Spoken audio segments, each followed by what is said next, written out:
Усім прывітанне яшчэ раз з вами по-ранейшаму Зміцер Лукашукі. Мы працягваем абмяркоўваць падзеі ў Беларусі і за яе межамі. Ну што ж, дайшла нарэшце чарга і да сур'ёзных тэмаў, а не ўсё гэтае там палітыка і ўсё астатняе. Эканоміка. Вось пра эканоміку, сацыялку і ўсё астатняе мы зараз паговорым з маёй госцяй, экспертка ў сферы дзяржаўнага кіравання і міжнароднага развіцця, магістарка эканомікі Аліса Рыжыченко. Добрый день, спадарня Алиса.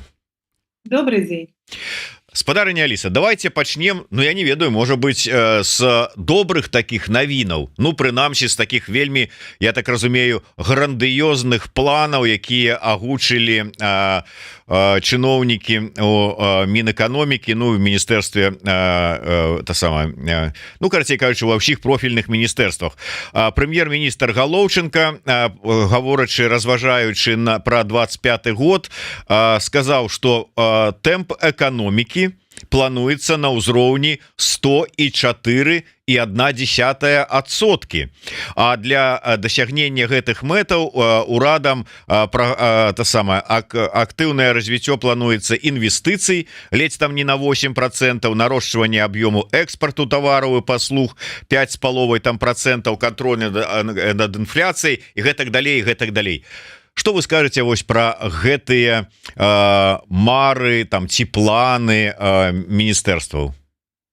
Ну, конечно, на сегодняшний день они выглядят очень, скажем так, слабо реалистичными, но мы видим рост на сегодняшний день, да, уже порядка 5% ВВП. Понятно, что рост будет немножко замедляться во втором полугодии, но в любом случае мы видим, благодаря чему это происходит, это благодаря стимулированию экономики, то есть перегреву экономики и стимулированию внутреннего спроса, и плюс госзаказы со стороны России.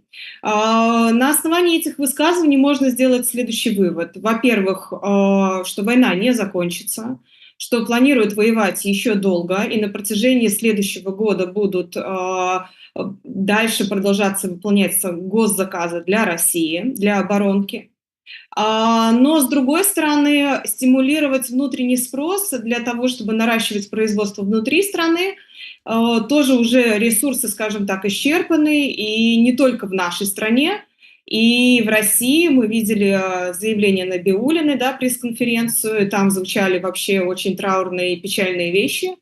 И с учетом того, что мы максимально завязаны на Россию во внешней торговле, и наше производство наращивается только благодаря тому, что у нас Россия что-то покупает, очень слабо верится в то, что при тех обстоятельствах, которые сейчас происходят в экономике России, возможно нарастить ВВП на 4% в следующем году в Беларуси. Потому что все, что происходит в России, это напрямую влияет на белорусскую экономику, на внешнюю торговлю и на инфляцию внутри страны в том числе. И, конечно, слабо в это верится. Либо, с другой стороны, просто посмотрим, какой ценой они этого добьются. А якія ёсць варыянты? Вот вы так сказали, ну ведаеце, что якой ценой, что это могуць быть нейкія, ну скажем так, не вельмі пазітыўныя ці нейкія вот с негатыўнымі наступствамі рашэнні. Что гэта можа быть? Ну это стагнация экономики в том плане, когда у нас экономика, даже если идет прирост, то инфляция съедает все денежные доходы населения, и вот этого роста не ощущается внутри страны, да, для населения. В первую очередь это проинфляционное давление, потому что когда мы стимулируем внутренний спрос, но у нас ограничены технические возможности, у нас дефицит кадров, то есть фактически мы не можем дальше наращивать производство, то есть экономика приходит к тому этапу, когда вот этот сумасшедший внутренний спрос останавливает высокие цены. Но при том, что у нас есть регулирование цен, да, искусственное сдерживание цен, то предполагается, что этот инфляционный навес будет еще больше нарастать, да, и как вот мыльный пузырь надуваться и приводить к еще более устрашающим последствиям по итогу, когда будет отменяться регулирование цен. Ось вы узгадали залежнасць ад России, і я тут гляжу на один пункт у гэтых вось прогнозах і планах прэм'ера Галоўчынкі і эканамічнага блоку. Нарошчванне аб'ёмаў экспарту тавараў і паслуг плюс 5,4%. І гляжу на каго разлічваюць, вось каго ж все ж таки каму яны хочуць больш тавараў і паслуг на экспорт. Гэта две краіны: Россия и Китай. То есть вот атрымліваецца, что і варыянтаў іншых нема, ці там такі рынок, что толькі давай ўсё возьмуць? Нет, на самом деле у нас сейчас какая ситуация? Мы экспортируем в Россию. Первое – это то, что касается военно-промышленного комплекса товара, да, и какие-то все, что мы производим, какие-то комплектующие.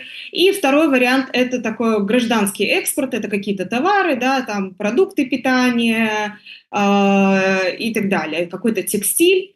И вот то, что касается военно-промышленного комплекса, нет сомнений, что в случае продолжения войны все эти госзаказы будут продолжаться и будут оплачиваться. И, возможно, да, будет происходить наращивание экспорта по этим позициям. То, что касается гражданского экспорта, то тут большой вопрос, потому что в первую очередь у нас мы очень взаимосвязаны по валюте с Россией. И сейчас у нас растет еще, кроме экспорта в Россию, у нас растет очень сильно импорт. У нас первое полугодие по отношению к первому полугодию прошлого года прирост импорта из России, ну, из стран СНГ, но как бы читай Россия, да, условно, порядка 15%, 14,9%. Это огромный прирост. И когда мы говорим, что у нас что в России ситуация складывается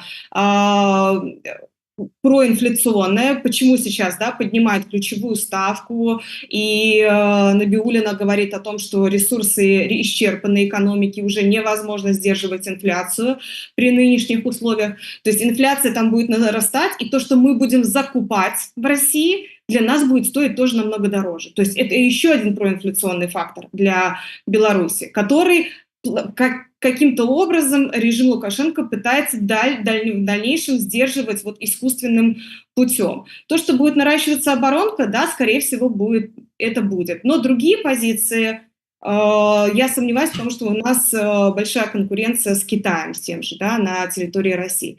То, что касается Китая, на сегодняшний день мы уже, скажем так, не впереди планеты всей, даже по поставкам калийных удобрений. Нас обошла Россия и Канада. И тут мы опять зависим от России. То есть Россия назначает, какое количество тонн грузов мы можем перевезти через ее железную дорогу. А только таким образом мы можем доставлять товары в Китай, которые мы продаем.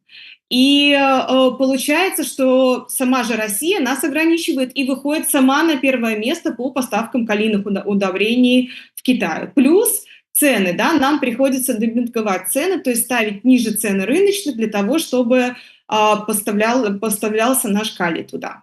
И это очень много факторов, которые, к сожалению, вот тот существующий рынок, он абсолютно ограничен, да, условно двумя странами, и при этом в нем есть очень много факторов, которые, скажем так, привносят нестабильность в эту внешнюю торговлю и в зависимость от других акторов, да, и других игроков на внешнем рынке.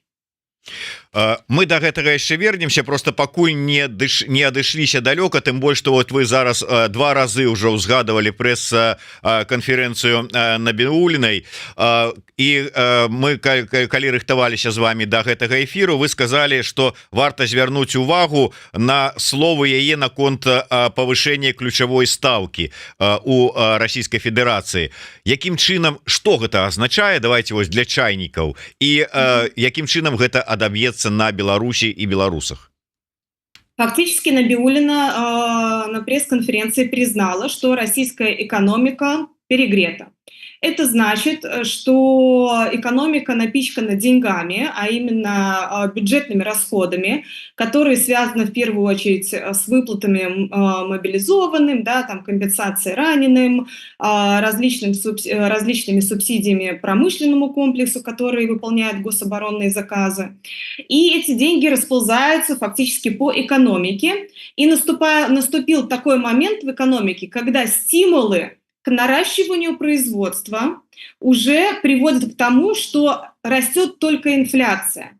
Потому что, то есть, цены повышаются, и, в принципе, все эти деньги, которые впускаются в экономику в виде там, повышения зарплат, субсидий, выплат каких-то социальных пособий, все эти деньги съедаются инфляцией. Это возникло из-за того, тут есть два фактора. Первое – это дефицит кадров, который, в принципе, как и в Беларуси, да, ситуация не меняется, а только ухудшается. Ну и в России, понятно, это связано в первую очередь с военными действиями и с тем, что людей экономически занятых, да, призывают на войну воевать. Ну и плюс к тому, что огромное количество эмигрировало из России, да, дефицит кадров и ограничение технологических возможностей производства. То есть сейчас производство российских предприятий работает на износ, их технологии и оборудование, и это приводит как, ну, я не знаю, можем взять просто обычно больного человека, который работает на износ, и рано или поздно он просто-напросто развалится, да, если ему не дать возможности передохнуть и выздороветь. И сейчас Набиуллина открыто заявляет, что нам нужно сбалансировать нашу экономику. Это значит, что надо прекратить тратить такие огромные средства на войну, а начинать их пускать в нужных направлениях. Но, к сожалению, этого не происходит, никаких предпосылок к тому, что война будет заканчиваться и что на оборонку будут тратить меньше денег, нету. И Набиуллина просто была вынуждена признать, что повышение ключевой ставки, то есть деньги фактически для бизнеса и для и для физлиц станут дороже, это один из тех шагов, один из немногих шагов, который остался для того, чтобы затормозить вот этот перегрев экономики. Причем она признала, что это повышение не окончательное, что повышение будет до 20%. Они планируют, да, и в ближайшее время, то есть мы все равно будем видеть дальнейшие изменения в сторону повышения ключевой ставки. Но, опять же, с моей точки зрения, это не сильно повлияет на экономику России, то есть изменения не произойдут, те, которые ожидают Набиуллина, да, и российские чиновники, и Набиуллина даже предупреждает о глубокой рецессии, когда вот происходит стагфляция, когда у нас инфляция растет, при этом экономика не развивается, съедаются реальные доходы населения, и, в принципе, как бы экономика находится в таком депрессивном состоянии. Как это отражается на Беларуси? Как я уже сказала, Россия – это практически единственный партнер во внешней торговле для Беларуси. Мы закупаем, кроме того, что мы туда продаем, мы еще и закупаем огромное количество импорта. Если там растет инфляция, то есть растут цены, это все напрямую отражается на ценах, которые мы видим в белорусских магазинах, на товары, которые мы привозим из России. А таких товаров огромное количество, даже не только российского производства. Мы везем через Казахстан, через Россию, везем те товары, которые у нас под санкциями, ту же бытовую химию, шампуни и так далее. И это касается абсолютно всех сфер жизни простого человека. Плюс, конечно, когда находится экономика в рецессии, это главный наш внешний торговый партнер, то закупать, как я уже сказала, вот по гражданским позициям экспорта намного меньше у Беларуси. То есть мы фактически будем зависеть от того, насколько длительно будет война в Украине, и вот пока она будет идти, белорусские предприятия что-то там будут наращивать и зарабатывать. Но как только она закончится, ситуация развернется совершенно в обратную сторону, и мы увидим, что предприятия, мало того, что они сейчас, скажем так, модернизированы на производство для военно-промышленного комплекса и производят не гражданский экспорт, да, не гражданские товары, Рынки потеряны, и западные, самые маржинальные, и другие рынки нам сейчас тоже недоступны из-за санкций, а российский рынок будет тоже нам недоступен, потому что они просто не будут нуждаться из-за рецессии в наших товарах. А китайские товары, преимущественно китайские товары, они имеют много, скажем так, плюсов перед белорусскими, потому что они берут объемами, они могут позволить себе технологии, которые сокращают издержки производства, да, и делают более энергоэффективными производства. И, конечно, это, все это в конечном счете отражается на цене товара, который закупает Россия. Поэтому будет предпочтение отдаваться Китаю. В конечном итоге может быть даже такая ситуация, что Россия будет сокращать ежегодно поставки, допустимые поставки и грузоперевозки через железную дорогу белорусских товаров для того, чтобы самой занимать эту нишу, потому что это тоже будет являться одним из немногих источников дохода для российского бюджета. И, конечно, ситуация очень складывается печально для Беларуси и беларускай эканомікі. Про рост прамысловасці, дарэчы, і загружанасць прадпрыемстваў, калі я вярнуся ізноўку для планаў на 25 год ураду, то ідзе, значыцца, па планах ураду рост прамысловасці чакаецца ніжэй, чым сёлета, але 4%. Сёлета быў нібыта 7%, потым на 4. Ці вялікая гэта лічба 4, і што азначае, што вось сёлета быў 7, а там пойдзе зніжэнне. Гэта, ну, как бы нармальна, закономерна, ці ўсё ж таки нейкія дрэнныя прыкметы? Да, это достаточно закономерно, потому что в прошлом году в любом случае у нас были ниже показатели, потому что и России, и Беларуси потребовалось определенное количество времени, как раз это вот 22-23 год, пока они разберутся с импортозамещением, разобрались с проектами, в которые нужно вложить деньги, модернизировать производство, где какие предприятия что могут производить для ВПК.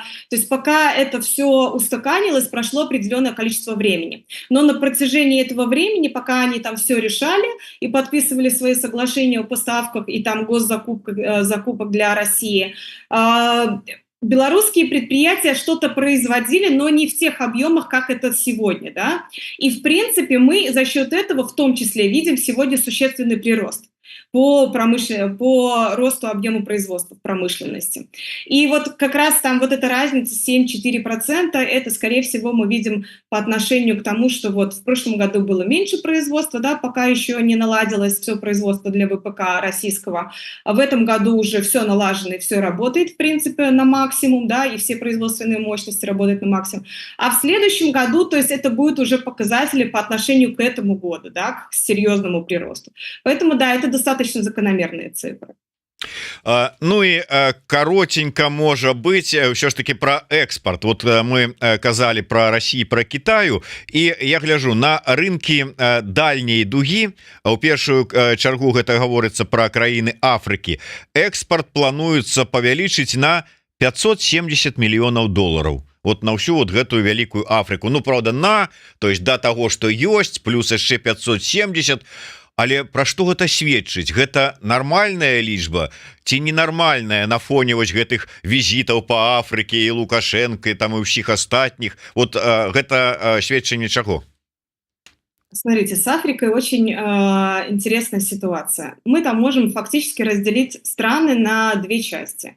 Одна часть стран – это страны, которые продолжают развиваться, да, экономически, и пытаются торговать с Европой, с Америкой, с Китаем, ну, со всеми странами. И, в принципе, эти страны, возможно, могли бы и хотели бы покупать что-то у России, но из-за страха попасть под вторичные санкции, покупать подсанкционные товары они не будут. Вторая часть стран – это те страны, которым глубоко наплевать на какие-то там санкции со стороны Европейского Союза, вторичные санкции и так далее, но у них нет денег покупать белорусские товары. То есть никому там, даже если бы они хотели покупать там белорусские трактора, у них просто фактически нет денег. Все какие-то там сборочные производства, какие-то проекты, торговые дома, о которых рассказывают наши чиновники на территории Африки, это все осуществляется за счет белорусских денег. То есть Беларусь туда вкладывает, но пока прихода никакого не видит. То есть мы видим только исключительно снижение. И, в принципе, это все подтверждается статистикой, и по калийным удобрениям мы видим, когда были введены санкции против белорусского калия, то мы увидели снижение, то есть там доля была в Африке, по-моему, порядка 20 то ли процентов, в некоторых странах до 48% доля была поставок калийных удобрений, потом она резко снизилась до 2%. И, конечно, это существенно, и это как раз свидетельствует о том, что страны, даже если и хотят закупать, то они опасаются вторичных санкций, поэтому не будут этого делать. А те, кто не опасается, у них нет денег приобретать белорусские товары. Поэтому развитие в этом направлении мы уже слышали и в 2021, и в 2022 году, и в 2023 году об этом чиновники говорили, но пока ничего у них не вышло и, скорее всего, не выйдет. То есть это такое... Ну а куда дальше? Ну, пингвинам же ты не будешь продавать уже, да, на Северный и Южный полюс, поэтому остается только Африка, да. Ну чаму? Тут же ж вот буквально колькі тыдзень таму ці там троху болей по Лацінскай Амерыцы, здаецца, там тур таксама быў беларускіх чыноўнікаў. Можа быть, туды вон Мадуры таму ж самому вцюрыць что-нибудь? Да, это один из вариантов, но туда доставлять товары очень дорого и очень далеко. Для этого нужны суда, которые будут страховать европейские компании, да, либо какие-то другие компании, которые, опять же, не хотят попадать под вторичные санкции, если туда пойдет какая-то санкционка. Если мы говорим про обычные товары, то это в итоге стоимость этих товаров, себестоимость этих товаров выходит настолько дорогой, что этим странам выгоднее закупать, например, у той же Америки, да, или у того же Китая эти товары. Так, ну что ж, ведаеце что, давайте, может быть, каб тему России 10 там с одного боку закрыть, хотя я думаю, что, может быть, мы и вернемся. У нас лето, горача, спякотна, и у вас у Вене, и у нас у Варшаве, и не толькі, але набліжаецца ўсё ж таки зима. І ізноўку, я так разумею, ужо ёсць нейкія такія намёкі на тое, а па якім кошце, у якой колькасці Беларусь будзе атрымліваць расійскі газ і нафту, энерганосьбіты так званыя. Што чакаць? Вот якія прагнозы на гэтым накірунку? Ужо можна разважаць, ці будуць чарговы раз там нейкія газовые войны там ці яшчэ что-нибудь такое? Я предполагаю, что не будет, потому что дешевые энергоносители сейчас необходимы Беларуси для того, чтобы производить для России дешевые товары. Это невыгодно будет самой России, потому что если они повысят издержки, они потеряют тогда на конечной стоимости тех товаров, которые производит Беларусь для ВПК российского. И тут, получается, никого в выигрыше, и поэтому я предполагаю, что в этом году как раз-таки этого не будет. А вот когда уже будет идти речь о завершении войны, либо каких-то переговорах, или как-то, если будет ситуация меняться, то тогда этот вопрос поднимется сразу же. Так, ужо ж размовы ідуць, і я нават не пра там Трампа с Орбанам і Фіца, а нават прэзідэнт Фінляндыі заяўляе пра тое, што трэба сесці за стол перамоваў. Ужо і з Кіева нейкія пашлі намёкі, там я ўжо там не ўзгадываю падаляка, але і Зеленскі нешта ў гэтым накірунку кажа, то можа быть набліжаецца штосьці такое, перамовы і рост кошт на энерганосьбіты адпаведна. Я не думаю, что будут в ближайшее время какие-то переговоры, потому что единственное, да, будем смотреть на выборы в Америке, да, как изменится ситуация, кого выберут и какую политику будет вести новый президент. Но мы слышали о необходимости переговоров, слышим каждые полгода фактически, да, каждые полгода кто-то, лидер какой-либо страны, либо региона заявляет о том, что нам необходимы переговоры. К сожалению, пока на сегодняшний день ни к чему дальше разговоры эти не привели. Исходя из того, сколько инвестиций вкладывается в военно-промышленный комплекс Германии, Франции, в Америке, да, сколько вкладывается в России военно-промышленный комплекс. Никто останавливать эту войну в ближайшее время не будет. Это просто фактически будут потерянные деньги, если инвестировать сейчас в ВПК огромные деньги, допустим, как это в Германии сделали сейчас, там порядка 100 миллиардов инвестировали, и только начинают сейчас развиваться эти проекты, получается разрешение строительства новых заводов, наращивание производственных мощностей для ВПК, и сейчас это просто взять, остановить, этого делать никто не будет, однозначно. Поэтому о переговорах будут говорить, потому что о них нужно говорить, что они нужны. Но пока я не вижу предпосылок к тому, что это произойдет в ближайшее время. То есть в прынцыпе атрымліваецца что война, як бы это цынічна не гучала, але спрыяе некаму эканамічнаму развіццю і росту некаму эканомікі. Да, так и есть, конечно. Когда, как бы страшно это ни звучало, многие предприятия живут за счет того, что идет война. Речь идет об огромных миллиардных инвестициях. И нечего тут скрывать, и говорить, что кто-то святой там в Европе или в Америке, или в России, или в Украине. Нету таких бизнесменов. Бизнесмены зарабатывают там, где есть возможность зарабатывать на этом. И государство, как одна из ячеек госбизнеса, да, тоже рассматривает это, скажем так, эту отрасль как возможность сейчас инвестировать и заработать на этом, в том числе. Поэтому останавливать просто такие проекты, никогда в истории такого не было, когда инвестировалось в ВПК, и потом это останавливалось, не реализуя, когда уже проинвестировано такое огромное количество средств. Я такого не знаю в истории. Але ўсё ж таки вайна і расходы на вайну яны негатыўна адбіваюцца на ўзроўні доходаў і жыцця шараговых там людзей, у тым ліку в Еўропе.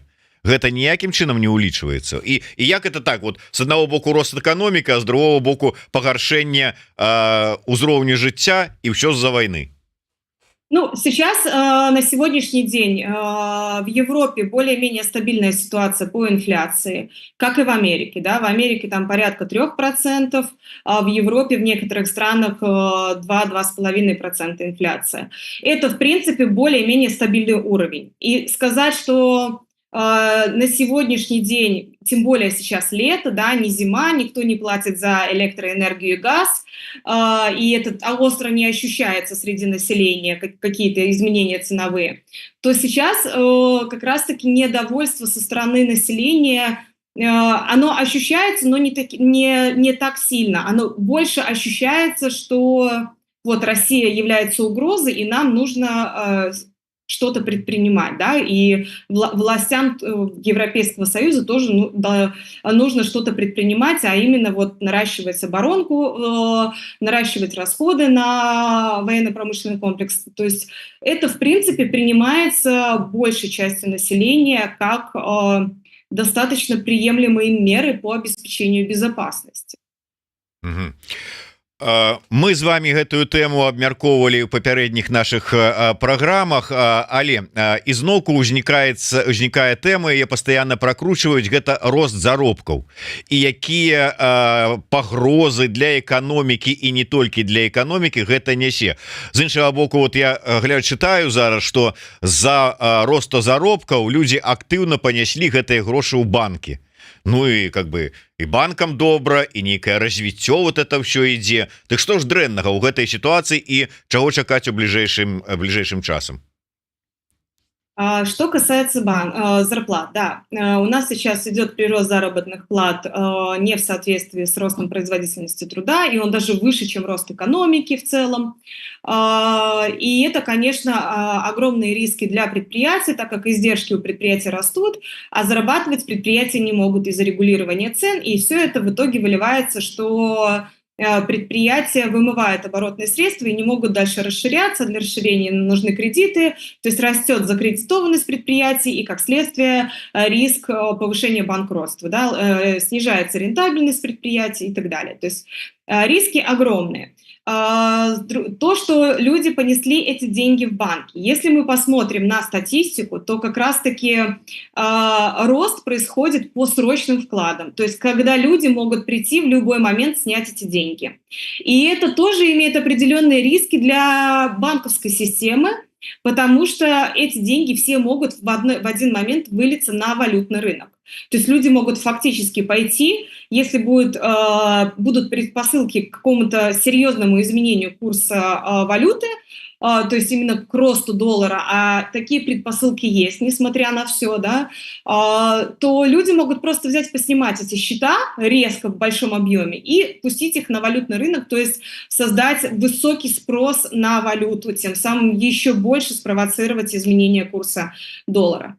Поэтому это не есть хорошо. Плюс, конечно, сейчас мы видим очень привлекательные ставки по депозитам и по срочным вкладам в белорусских рублях в противовес валютным депозитам, да, потому что мы видели изменения законодательства в отношении коммерческих банков, и сами банки меняли правила по обслуживанию валютных счетов, да, увеличивали стоимость комиссии, снижали проценты, то есть сделали максимально все для того, чтобы наименьшее количество валюты было в банках, да, а больше было белорусских рублей, потому что валюты они не могут воспользоваться из-за санкций, да, то есть они не могут пустить валюту в оборот, и поэтому это просто, скажем так, нерабочие средства, которые банку не нужны, то есть им нужны активы, которые будут работать и зарабатывать для банка деньги.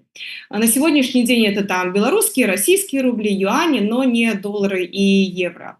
Поэтому тут такой момент, как бы не сказать, что это хорошо для банков, и, конечно же, то, что касается людей, люди в моменте видят, да, повышение зарплаты, но люди начинают привыкать, что они могут позволить себе больше.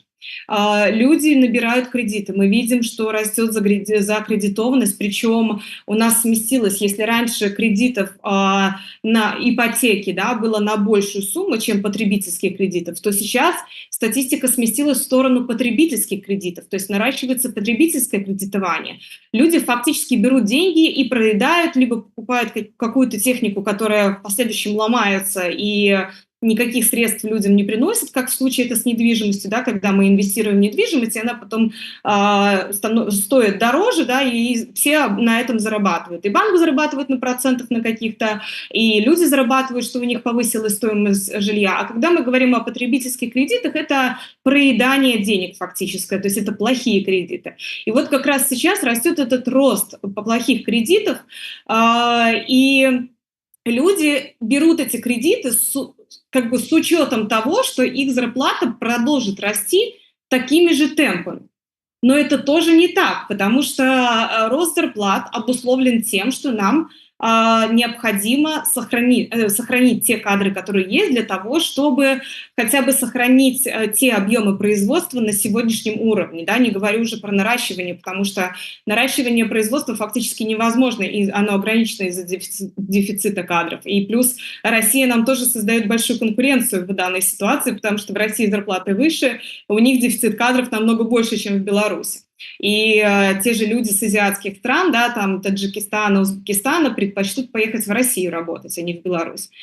И поэтому сейчас как бы ситуация складывается такая, что, как это сказать, дезинформация населения о последующих ожиданиях, да, в отношении их зарплаты происходит. То есть они видят сейчас рост зарплаты, но не видят повышение цен. И они предполагают, и у них ожидания в голове, что они в последующем смогут так жить, позволять себе намного больше, чем условно там годом ранее. Но это совершенно не так, потому что рост экономики обусловлен течением войны, да, и когда война остановится все это производство, вырастет огромное количество закредитованных и обанкротившихся предприятий. Соответственно, это все в итоге будет отражаться на том, что людей будут сокращать, и сокращать им будут зарплаты, а по факту у людей останутся за спинами кредиты и никаких средств к существованию.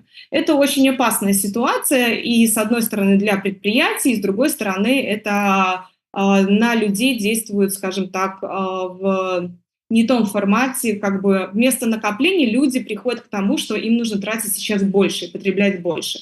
И это, с другой стороны, опять же, снова мы приходим к тому, что это перегревает экономику, потому что это стимулирует внутренний спрос. Люди потребляют больше, а производить больше мы не можем, и это все приводит к проинфляционному фактору, то есть к росту цен.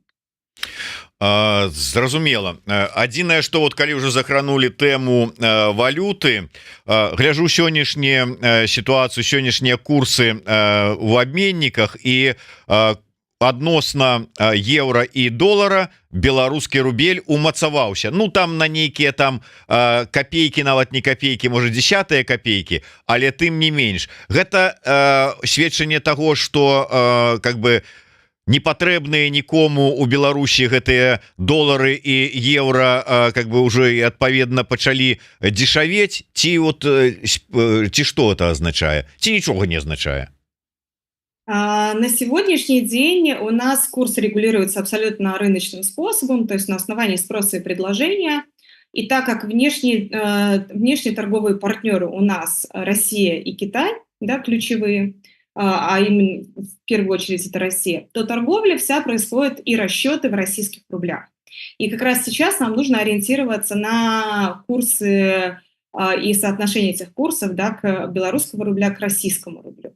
И это будет больше отражать реальную картину. То, что касается доллара. С одной стороны, у нас есть предпосылки к тому, что курс доллара будет расти в последующем концу года, потому что все-таки у нас сохраняется дисбаланс во внешней торговле. То есть мы закупаем, импортируем намного больше, чем продаем, экспортируем. И, соответственно, у нас спрос на иностранную валюту. С другой стороны, наша белорусская валюта очень сильно зависит от российской валюты. А российский рубль сейчас укрепляется. Мы, по-моему, с вами говорили в прошлой передаче про это, да, по каким причинам. То есть там тоже из-за санкций, из-за невозможности проводить трансграничные платежи очень сокращается импорт, и, соответственно, спрос на валюту снижается, и укрепляется российский рубль. Но при этом для России абсолютно невыгоден этот укрепившийся российский рубль, потому что экспортеры российские теряют. И поэтому там тоже предпринимаются различные меры, чтобы стабилизировать эту ситуацию, и чтобы российская валюта стала более ликвидной. Поэтому то, что сейчас происходит, укрепление в моменте, это, скажем, такой временный фактор, плюс там в России сейчас период налоговых выплат, то есть юридические лица накапливают российские рубли на счетах, да, чтобы переводить налоги, и это все в итоге отражается абсолютно пропорционально на белорусском рубле, да, на его стоимости, и мы видим, что у нас белорусский рубль дешевеет по отношению к российскому. При этом это для нас тоже создается огромные проблемы в виде более дорогого импорта.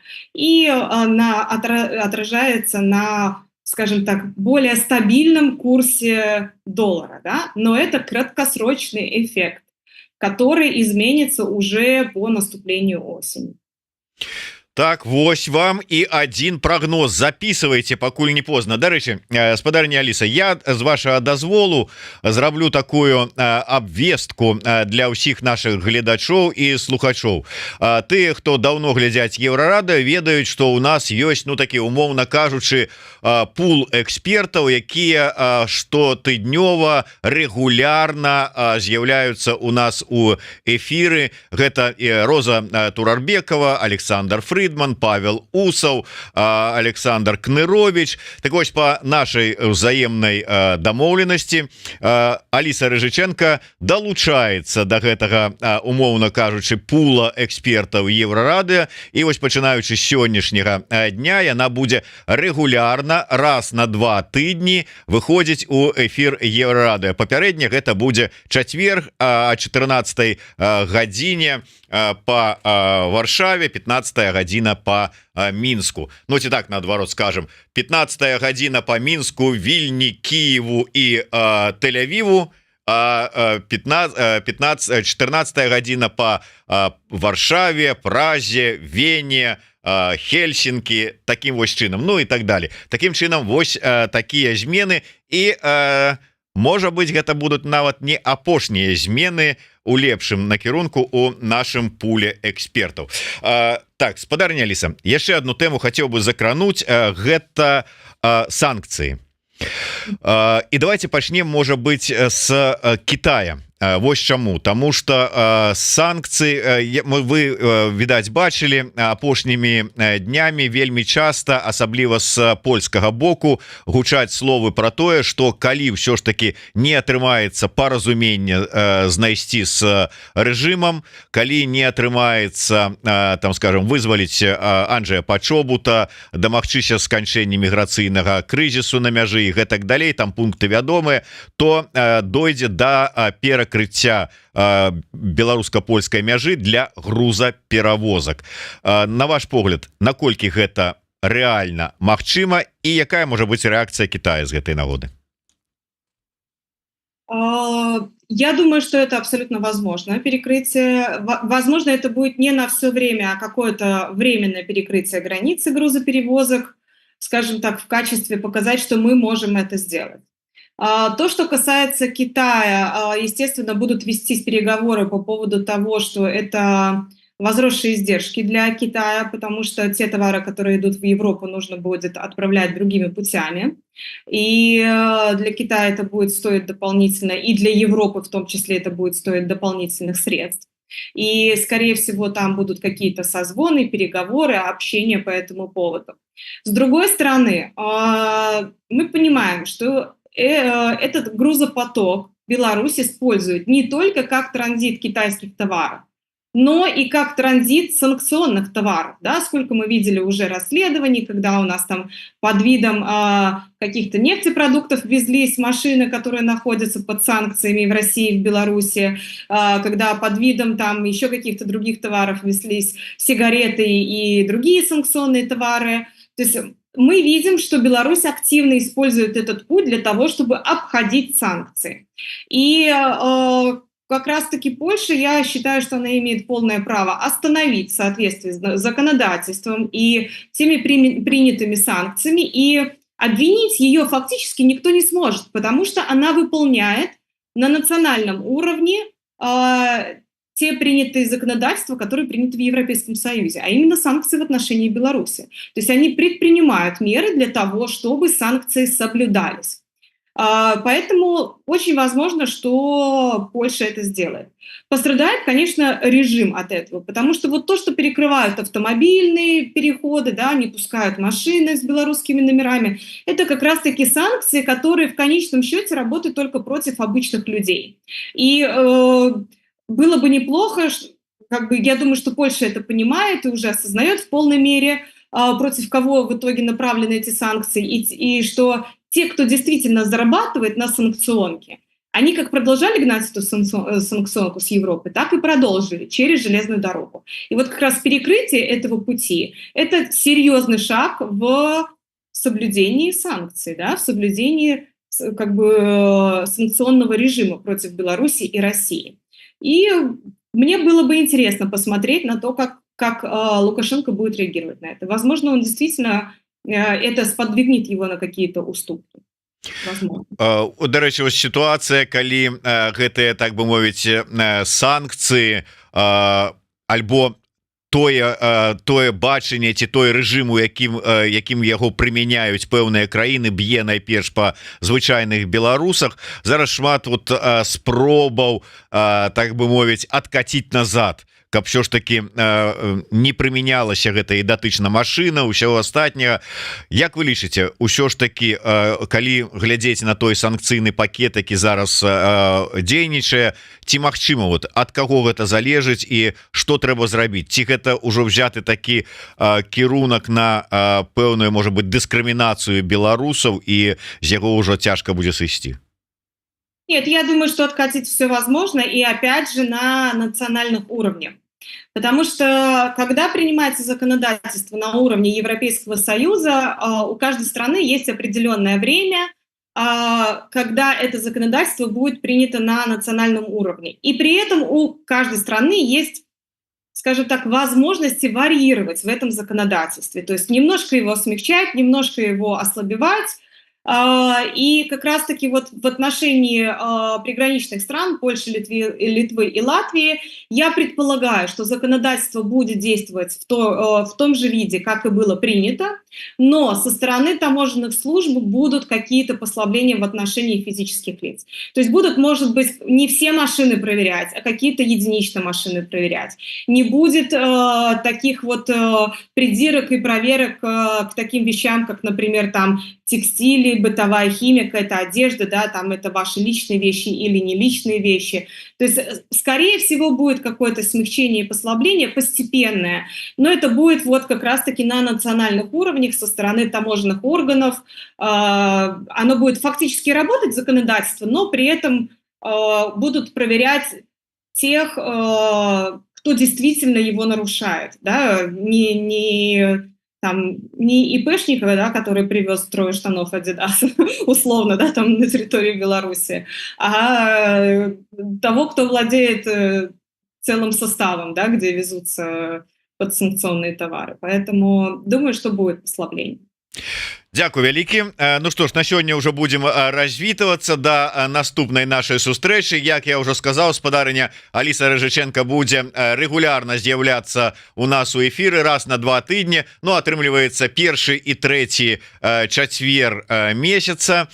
Ну, можа быть, раптам, калі што зменіцца, то заўсёды можна дамовіцца, і бо мы люди лёгка можем дамовіцца. Таким чынам, у любым выпадку дзякуй спадарыне Алісе за тое, что такі аналіз эканамічнай сітуацыі нам зрабіла, такі у пэўную ступені нават эканамічны лікбез нам такі прачытала.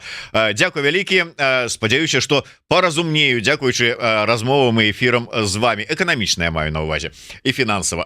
Дзякуй вялікі. Аліса Рыжыченко, Зміцер Лукашук. Слухайте, глядзіце, подписывайтеся. Жыве Беларусь. Живи вечно. До свидания.